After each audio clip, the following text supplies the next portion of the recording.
Hello readers, welcome back to నా చేతి రాతలు. మాంగళ్యం 82వ భాగం. అందుకే చెప్పలేదు, నేను గెలవాలి కదా అన్నాడు ఆమెతో రూమ్కి వెళ్తూ. గెలిస్తే ప్రాజెక్ట్ ఏమో అని అడిగింది తేజు. బెడ్ని చేరి ఆమెను దగ్గరికి తీసుకుని కళ్ళు మూసుకున్నాడు అవి. అతను చెప్పింది ఆమెకు అర్థం కాలేదు, నచ్చలేదు కూడా. అవకాశం వచ్చినప్పుడు వాళ్ళని పనిష్ చేసే ఛాన్స్ తీసుకోకుండా ఎందుకు వదిలేయడం అని నచ్చలేదు. అవన్నీ బుర్రలో తిరుగుతుంటే నిద్ర పట్టడం లేదు తేజుకి. అదంతా ఆఫీస్ మ్యాటర్, అదంతా పక్కన పెట్టేస్తే శ్రావణి గురించి.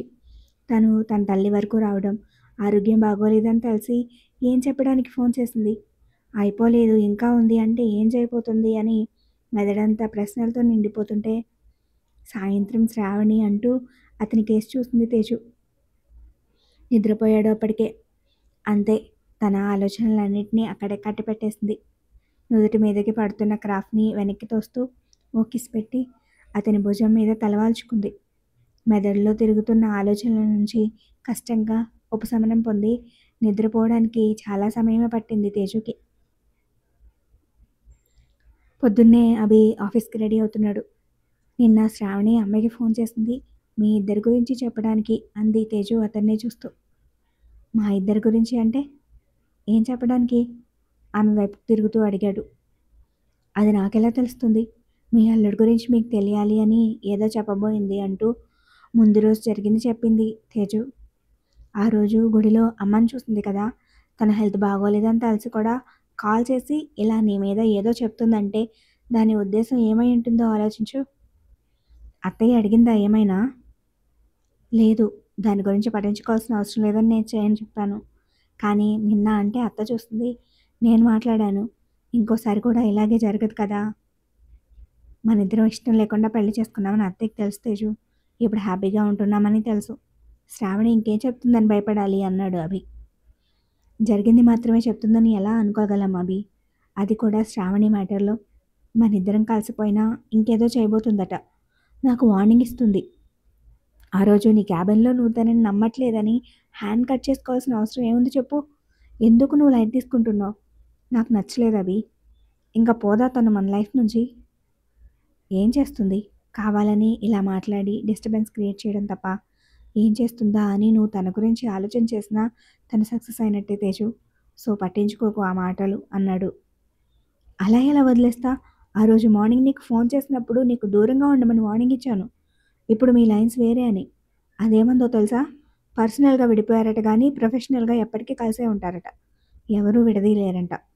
లైఫ్ మొత్తం భరించాలా దాన్నిక? నిన్ను నా నుంచి విడదీయడానికి చాలా ట్రై చేస్తుంది. భయంగా ఉందబి. నమ్మకం లేదా నీకు నా మీద?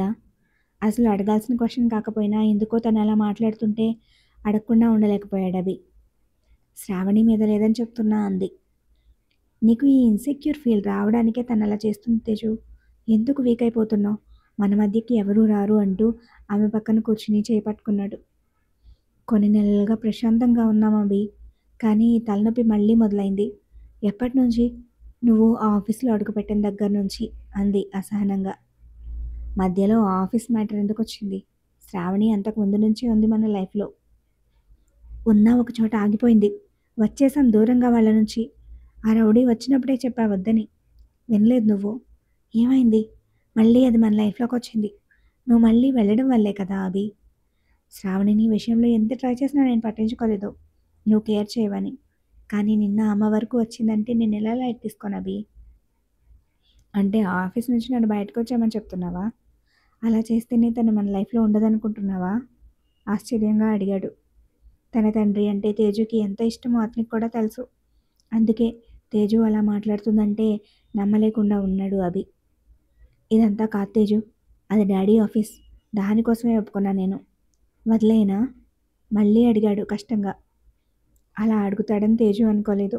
సమస్య అక్కడే పుట్టిందనిపించి అలా మాట్లాడింది. కానీ తను అన్నదానికి మీనింగ్ అతన్ని ఆ ఆఫీస్ వదిలేయమని అర్థమా అని ఆలోచిస్తుంది.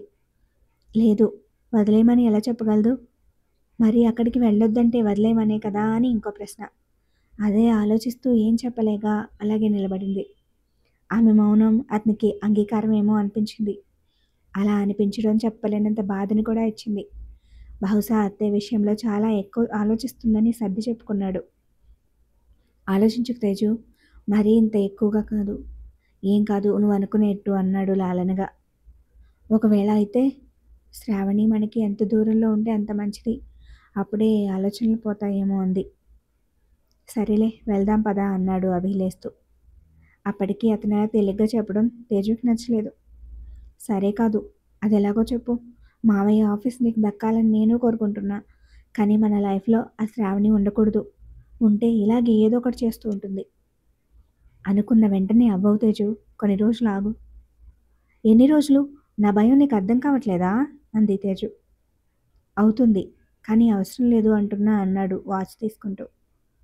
అవసరం లేదా? అమ్మ హెల్త్ అభి, తనకి అస్సలు బాగాలేదు. నీ గురించి అది అమ్మని టార్గెట్ చేస్తే అప్పుడు అని కోపంగా అడిగింది. చేస్తే ఏమవుతుంది? ఏం కాదంటున్నాగా. ఎందుకంత భయపడుతున్నావు అని అప్పటికే చాలాసార్లు చెప్పి చెప్పి విసుగ్గా చూశాడు. ఎందుకంటే తన మామ కాబట్టి. తనకేమైనా అవుతుందేమో అనే ఆలోచన, భయం, పెయిన్ నావి కాబట్టి అని అరిచింది తేజు. అభి మాట్లాడలేదు. తేజు అలా అంటుందని అస్సలు ఊహించలేదు. అక్కడి నుంచి వెళ్ళిపోయాడు.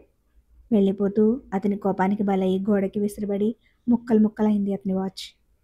దాన్ని చూసి తేజు నిస్సత్తుగా కూర్చుండిపోయింది. నిమిషం గడిస్తే కానీ అర్థం కాలేదు తనకి సరిగ్గా చెప్పడం రాలేదని, అది వేరేగా కన్వే అయిందని. గట్టిగా కళ్ళ మూసుకుని తల కొట్టుకుంది. బ్యాగ్ తీసుకుని ఫాస్ట్గా కిందకు వచ్చింది. అవి కనిపించకపోవడంతో మాలిని గారిని అడిగింది. వాడికి ఆకలి లేదంట, తినకుండానే వెళ్ళిపోయాడు అన్నారు. కాసేపటికి బయటకు వచ్చింది తేజు. కారులో వెయిట్ చేస్తున్నాడు. వెళ్ళిపోలేదు అనుకుంటూ వచ్చి ఎక్కింది. తన భయాన్ని చెప్పబోయి అలా అనేసానని చెప్దామనుకుంది, కానీ ఎందుకో ఆగిపోయింది. యూనివర్సిటీ రాగానే అతని కోసం ప్యాక్ చేసిన బ్రేక్ఫాస్ట్ సీట్లో వదిలేసి వెళ్ళిపోయింది. అభి దాని వైపు ఒకసారి చూసి ఆఫీస్కి పొనిచ్చాడు. ఆఫీస్కి వచ్చి తన క్యాబిన్కి వెళ్ళబోయేవాడు ఆగి మాధవరావు క్యాబిన్ వైపు చూశాడు. మాధవరావు, అరుణ్ ఇద్దరు దేని గురించో మాట్లాడుకుంటున్నారు. నిన్నటి గురించే అని వాళ్ళ ముఖాల్లో భయం చూస్తేనే అర్థమవుతుంది. వేగంగా అటువైపు వెళ్ళాడు అభి.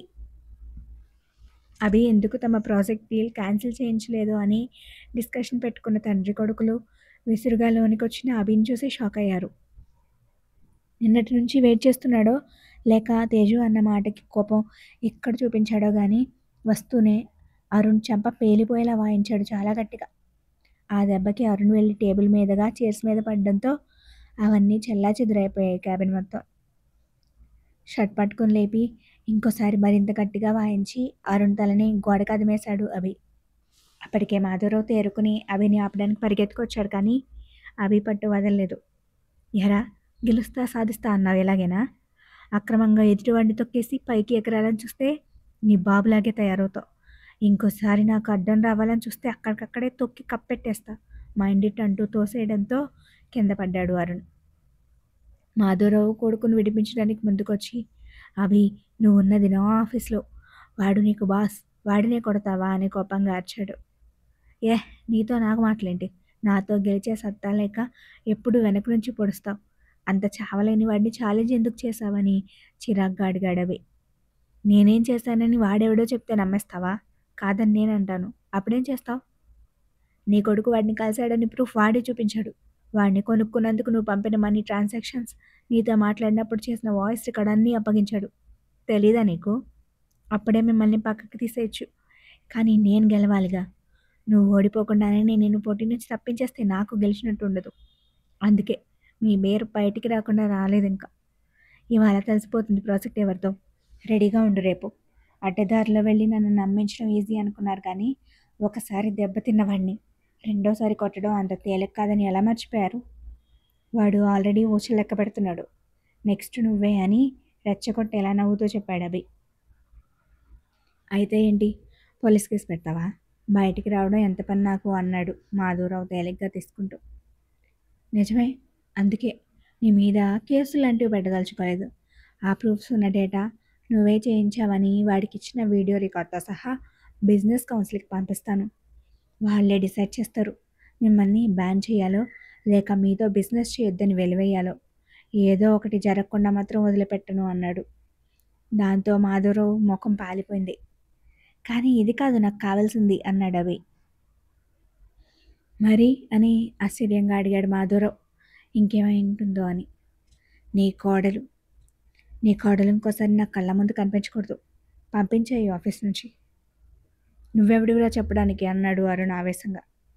వెంటనే ఫట్మని ఇంకోటి పేగాడు అభి. అన్నయ్య నేను నీకు రెస్పెక్ట్ ఇవ్వడం నేర్చుకో అన్నాడు సీరియస్గా.